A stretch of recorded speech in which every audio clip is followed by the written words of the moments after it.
माझ्या वडिलांचे दैवत गोपाळ व्हा पडले आणि म्हणून ते वडिलांनी ते दैवत जपलं बसलं त्या पावलावर पाऊल टाकून तो वसा आणि वासा खऱ्या पुढे चालवायचा आणि म्हणून त्याची सेवा ही जशी जमेल त्या पद्धतीनं आपल्या ब्रह्मवृंदाच्या चरणी अर्पण करण्याचा प्रयत्न करून सेवेला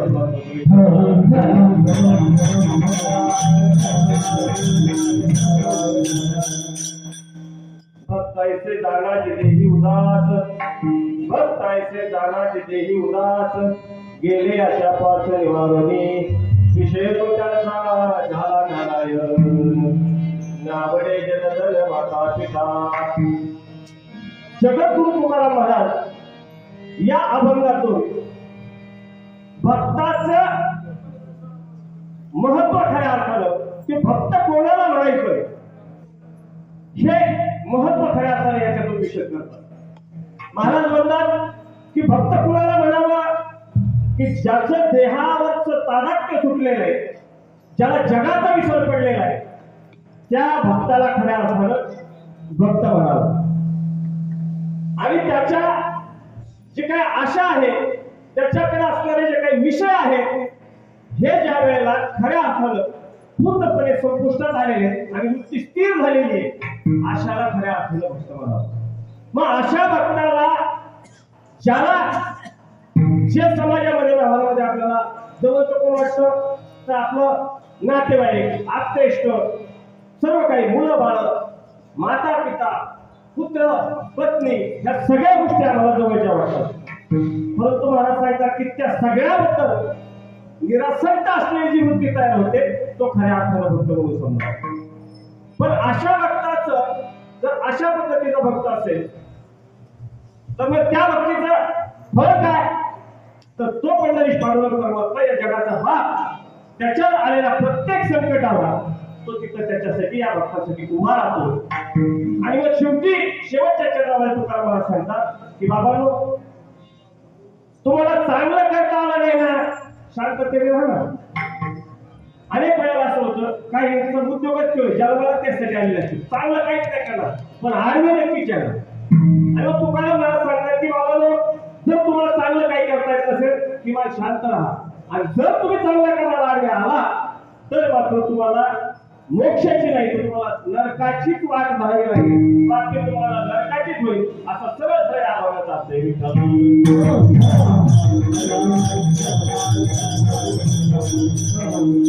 भक्तायचे जाता गेले उदास गेले अशा पाच निवारोनी विषय तो त्यांचा झाला नारायण नावडे जनधन माता पिता.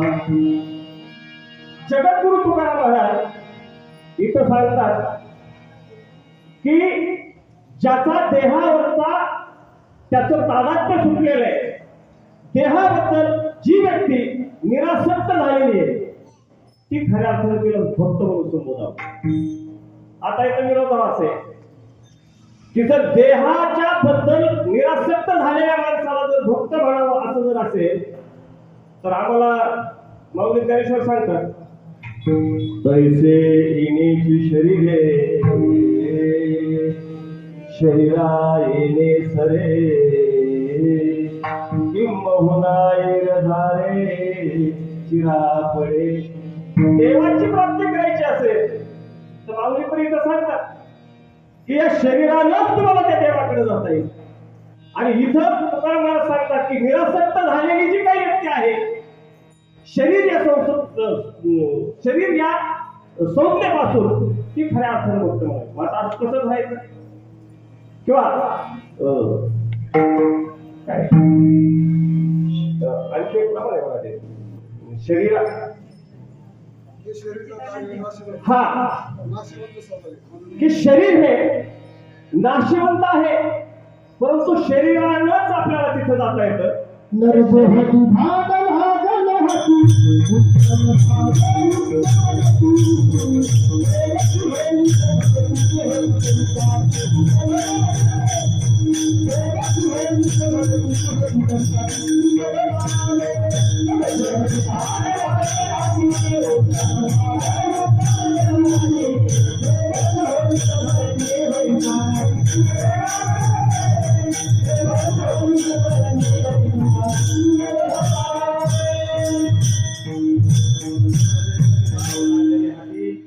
उत्तम उत्तम सार उत्तम गती म्हणजे नरदेह आम्हाला मिळाला आणि म्हणून तर खऱ्या अर्थानं मग आपल्याला देवाकडे जाते. आणि इथं तर सांगतात की बाबा देहावरचे तादात्म्य सुटलं पाहिजे, त्याच्याबद्दल निरासक्ती झाला पाहिजे.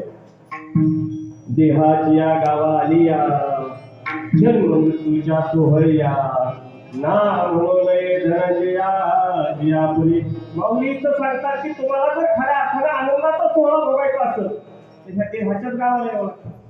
आणि मग देहाच्या गावाला आल्यानंतर तुम्हाला जर इथं हा सोहळा भोगता येत असेल, अत्युच्च कोटीचा आनंद परमानंद जर मिळवता येत असेल, तर मग इथं कसं की देहावर निरासक्त व्हावं.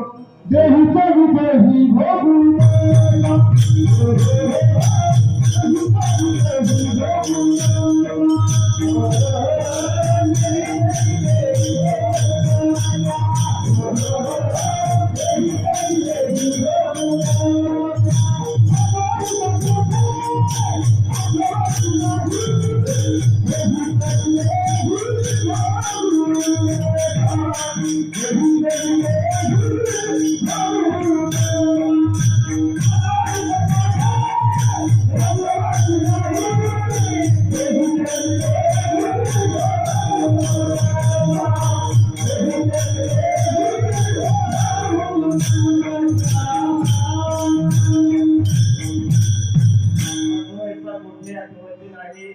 हेही कवितेने भोगत अशा की महाराजांनी प्रमाण दिलं की देहावरचं तादात्म्य खऱ्या अर्थानं ज्या वेळेला तुटतं त्यावेळेला त्या ईश्वराची प्राप्ती होते. आता इथं एक गीत आहे बघा की देह देवाचे मंदिर, त्यात आत्मा म्हणजे देवाचं मंदिर जर देह असेल तर देहाला बाजूला टाकायचं मी सांगतात. त्याच देहामध्ये आत्मा राहतो म्हणजे परमेश्वर राहतो असंही सांगतात. म्हणजे देहाबद्दल दोन बाजू आहेत. परंतु जर तुम्हाला देह हे साधन दिले, मला सांगा इथून एखाद्याला पंढरपूरला जायचंय, पंढरपूरला जायचंय म्हणलं तर काहीतरी साधन लागलं. चालत जर जायचं म्हणलं तर किती दिवस लागतील? आजच्या काळात ते करून नाही का. मग आता एसटीत बसले म्हणजे पंढरपूर आहे का? एसटीत बसले म्हणजे पंढरपूर नाही का?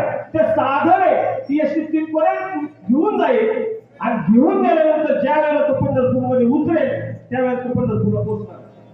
तसं शरीर हे आम्हाला साधन म्हणून दिलंय आणि आतला जो आत्मा आहे त्या आत्म्याला त्या आत्म्यापर्यंत पोहोचायचंय. त्या प्रवासातलं हे साधन आहे. म्हणून ते ज्या वेळेला तुम्ही पंढरपूरमध्ये पोहोचता त्यावेळेला गाडीचा त्याग करावा लागतो ना. का सुट्टीत गेल्यावर एखादं वाटलं की आता मी पुस्तक करत नाही गाडी, त्या गाडीचा त्याग करावा लागतो. त्या देवाचा विषय नाही ना.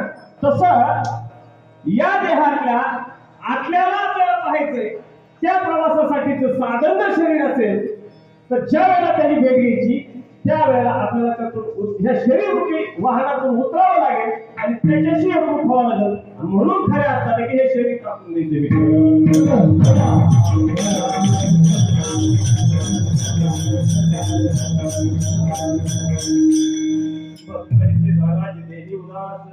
गेले अशा पाच निवारून. पण देहावर तादात्म्य ज्या वेळेला सोडायचंय, देहाचा विसर पडला पाहिजे, ही अवस्था ज्या वेळेला व्हायची तर त्याच्यासाठी काय करावं लागेल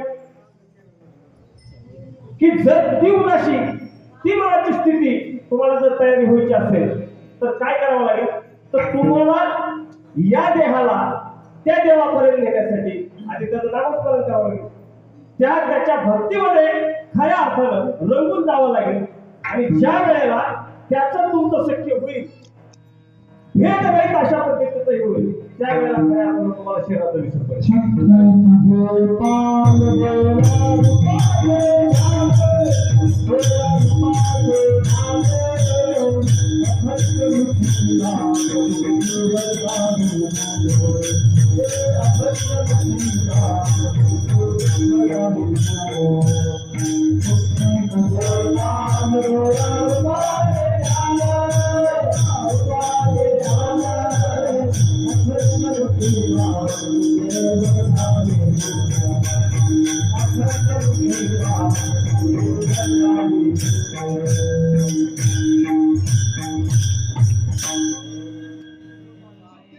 जितके तुझे पाय डोळा रूपाचे ध्यान.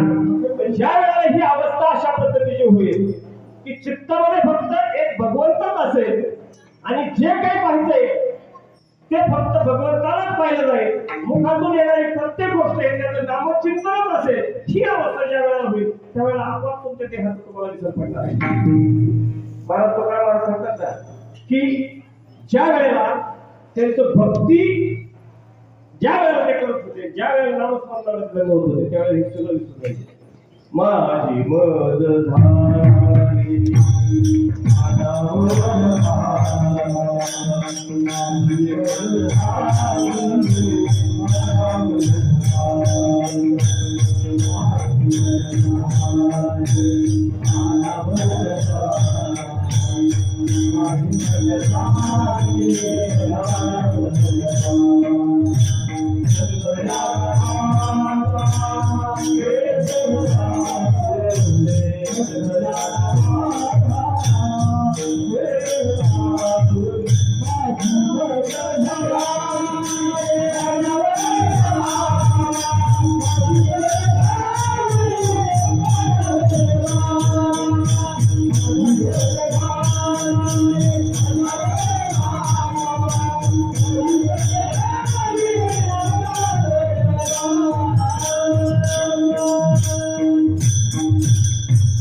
झाली त्यावेळेला महाराज म्हणतात की माझी मन झाली अनावर वाचा छंद याचा की काय चाललंय अवस्थेमध्ये ते जायचे आणि त्यावेळेला कशातच बाहेर राहत नव्हतं. ही अवस्था ज्या वेळेला व्हायची त्यावेळेला देह विसरायचे, आत्मस्वकीय सगळे विसरायचे, परिस्थिती विसरायची आणि फक्त एकच फक्त साधक कोणाशी गोविंद गोविंद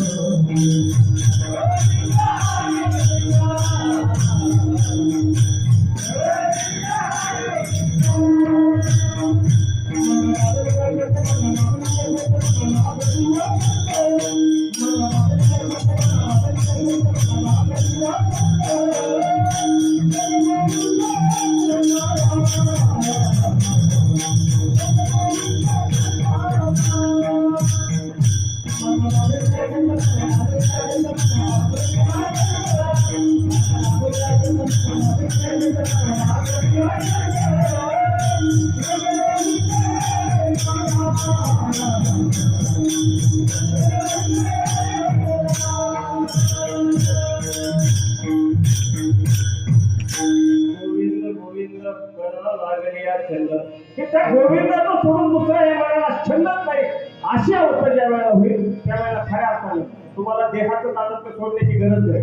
तुमचं आणि त्या देवाचं त्या भगवंताचं एकदा तादात्म्य आलं भेद आहे अशा पद्धतीचं तो आणि मी, तो हा विठ्ठल बरवा, तो हा माधव बरवा, तो आणि हा वेगळा नाही. ही अवस्था ज्या वेळेला होईल त्यावेळेला तुम्हाला वेगळ्या पद्धतीने शरीराला विसरण्याची गरजच नाही. आणि म्हणून पण हे सगळं होत असताना आमच्याकडची आशा आमची संपत नाही ना, आमच्याकडचे विषय आमचे संपत नाहीत ना. आणि मग ते जोपर्यंत संपत नाहीत तोपर्यंत खऱ्या अर्थानं आम्ही त्या मार्गाला जाऊ का?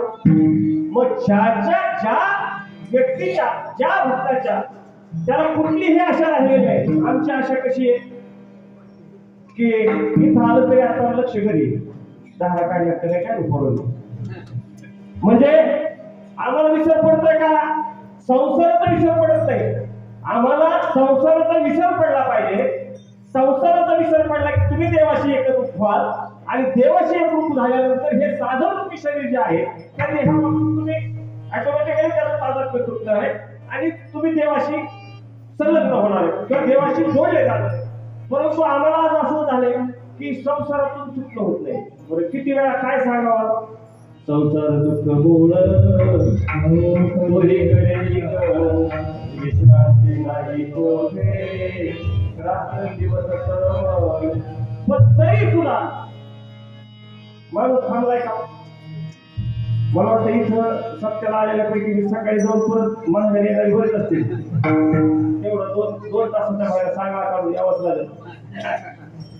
म्हणजे दुःखाने भरलेला हा संसार असताना सुद्धा त्याच्याशी त्याला जे तोडायचंय, विषयापासून बाजूला व्हायचंय, हे आपल्याकडनं होत नाही. आणि ते जोपर्यंत होत नाही त्यावेळेला देहापासून वेगळं होण्याची भाषा आपण बोलायची कसं? कारण त्या दुःखरूपी संसारामध्ये दुःख वाढवडी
आहे हा संसार.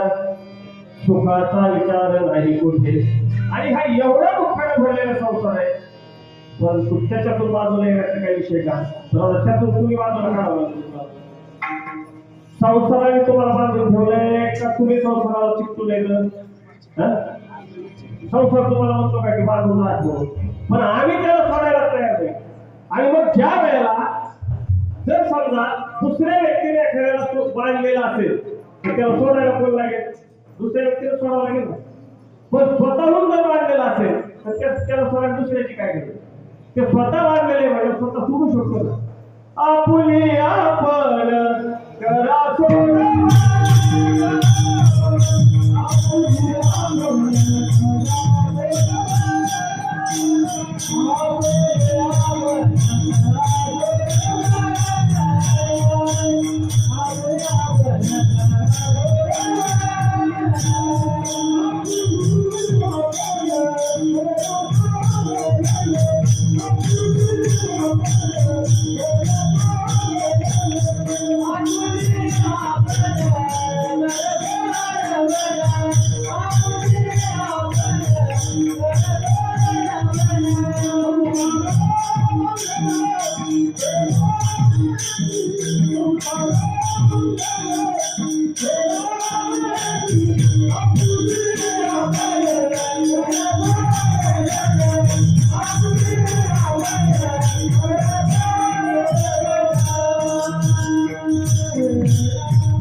पण इथं एक शब्द महत्वाचा सांगितलाय, वेगळी. बऱ्याच आपलं काय वय होय तिथं दुसरं पाऊल पडायची गॅरंटी राहिलेलं नाही. तरी हे आमचं काय वय झालं, तुझं वय तरी का आपलं आहे. म्हणजे तिथं सांगितलं की वेगी तुम्हाला जर तुमचा उद्धार खऱ्या अर्थाने या भवरोगातून जर पार करून जर जायचं असेल, तुमचं या जन्माला आल्याचं खऱ्या अर्थाने हित करून जर घ्यायचं असेल तर या संसारातून लवकर वेगळं होत झालं पाहिजे आणि त्या परमात्म्याशी खऱ्या अर्थाने एकरूप झालं पाहिजे. त्यावेळेला तुमचं हित आहे. या जन्माला आल्याचं खऱ्या अर्थानं सार्थक आहे. तुकामध्ये जन्म आल्याचे सार्थक देखीला म्हणजे खऱ्या अर्थानं जर या जन्माला आलो ना, बरं या जन्माला आलो कशाची? ह्या जन्मामध्ये खऱ्या अर्थानं आपल्याला तीच प्राप्ती करून घेता येते ना. इतरांकडे काय आहे?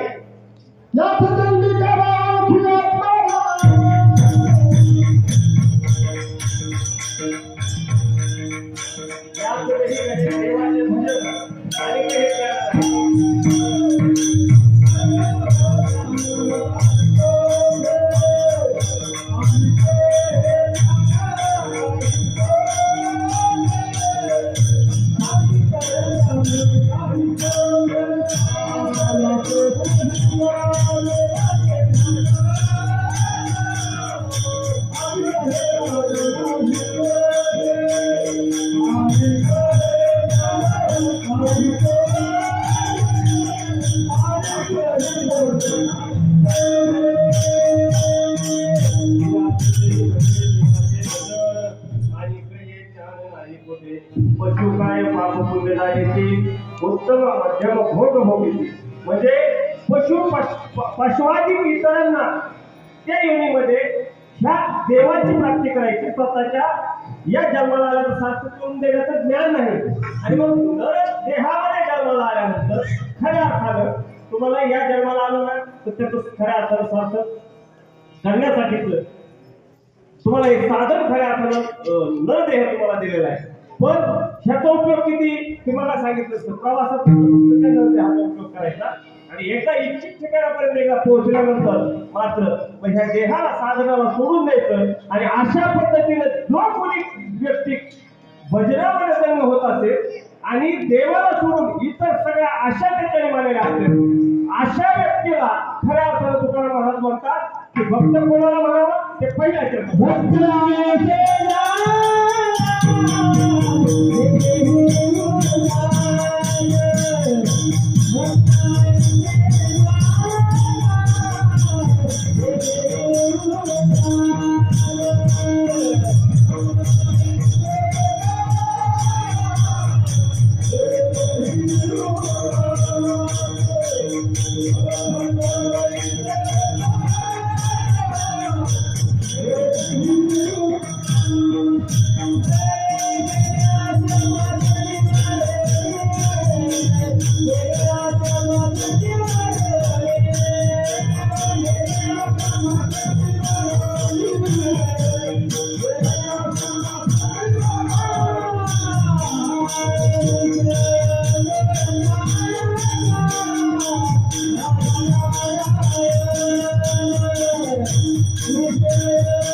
गेले अशा पाच निवारोनी विषय तो त्याचा झाला नारायण नावडे जलधन माता पिता की ज्याच्या देहावर स्वतःचा सुटलेला आहे, ज्याला कुठल्याही पद्धतीची आशा त्याच्या मनाला शिवत नाही आणि कुठल्याही पद्धतीची अभिलाषा मनात शिल्लक राहिलेली नाही. वृत्ती या जगतामधल्या व्यावहारिक जगतामधलं कुठल्याच गोष्टीवर त्याची वृत्ती ही राहिलेली नाही, ती फक्त एका भगवंताच्याच रूपावरती स्थिर झाली. तो भक्त खऱ्या अर्थाने त्याला भक्त म्हणा. परंतु त्याला जोडून आणखी सांगतात की नुसतं फक्त देहाचा विसर पडलाय आणि आशा आकांक्षा झाल्या संपल्या म्हणजे भक्त नाही. त्याच्या आणखी काही गोष्टी सांगितल्या. ते सांगतात की त्याला जगतामध्ये दुसरी कुठलीही गोष्ट ही त्याला प्रत्येक गोष्ट ही नारायण दिसली पाहिजे, देव दिसली पाहिजे. त्याच्या व्यतिरिक्त त्याच्या दृष्टीत त्याच्या मनामध्ये दुसरी कुठलीही आसच राहिलेली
हरिमुखे गाता हरपदी चिंता की जे काही दिसेल तो एक ईश्वराचंच रूप आहे. अशा पद्धतीची भावना ज्या वेळेला त्या व्यक्तीची होईल, त्या गृहस्थाची होईल, त्याला खरं असावं की त्याला भक्त म्हणावं. कारण जिथं जिथं जे जे पाहिल तिथं तिथं तो भगवंत आहे. विठ्ठल जरी तरी भरला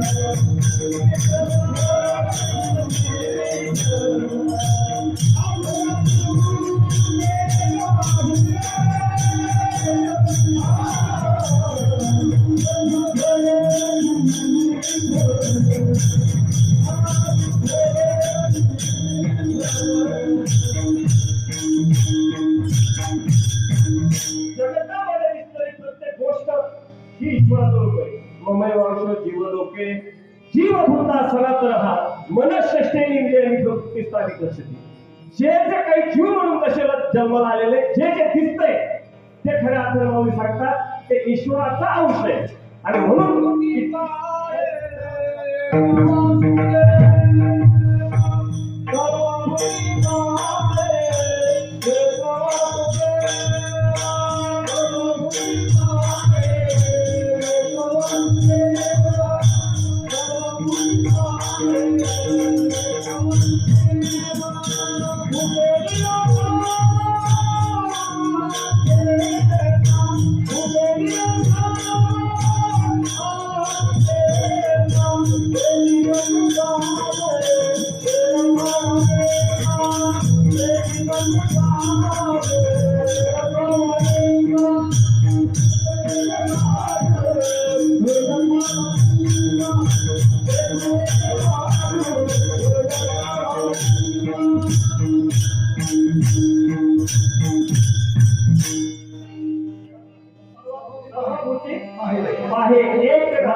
एक वासुदेव की जे जे दिसतंय त्याच्यामध्ये ईश्वराचाच अंश आहे. ही भावना ज्या वेळेला निर्माण होईल त्यावेळेला वेगळं असं काही वाटण्याची गरजच नाही. आणि त्याच्यातून मुक्तांत राहिलंच नाही ना. जे दिसेल ते ईश्वर रूप जर दिसायला लागलं ती दृष्टी एकदा का त्या व्यक्तीला आली, त्या भक्ताला आली, तर मग वेगळेपणा राहिला. आणि तो आणि आपण लोक काय आहे की ईश्वर आणि आत्मा हा एक आहे. ही भावना ज्या वेळेला निर्माण होतीये त्यावेळेला खऱ्या अर्थाने त्याला भक्त असं समजायला काय परंतु याच्या बरोबर की विषय सगळा जे काय आहे ते नारायणे ही भूमिका झाली. परंतु मला एक सांगा बरं, आपलेपणा आपल्याला सुटतो का? आपल्या मुलांना आपल्या मुलाने असं म्हणलं किती राहील? आपल्या आई वडिलांना आपल्या आई वडिलांना असं म्हणलं किती राहील? पण जगातली प्रत्येक गोष्ट ही ईश्वर आहे ही भावना निर्माण झाल्यानंतर त्याचं जे काही कौटुंबिक असेल, सामाजिक असेल, ज्या ज्या गोष्टी तुम्हाला ज्याच्याबद्दल आसक्ती आहे त्या गोष्टी त्या भक्ताच्या निवडलेल्या पाहिजे. इथं सांगितलं की नावडे जन माता पिता जन हे सुखाचे दिल्या घेतल्याचे अंत हे काळीचे किंवा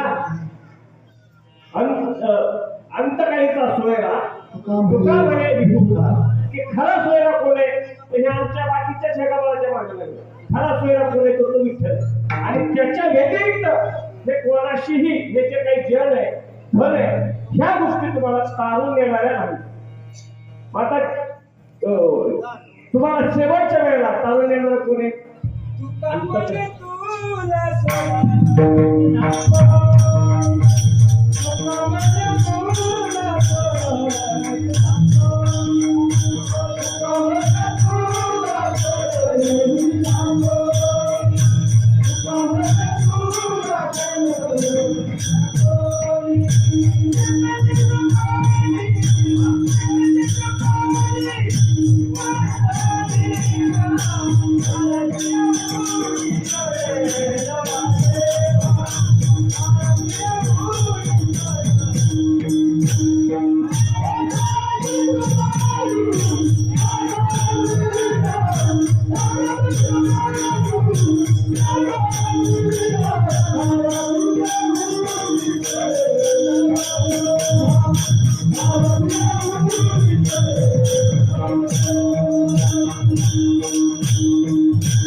तुकामध्ये तुझं सोडविना कोणी एका चक्रपाणी होत वाचून या ताळी वाजवा एकदा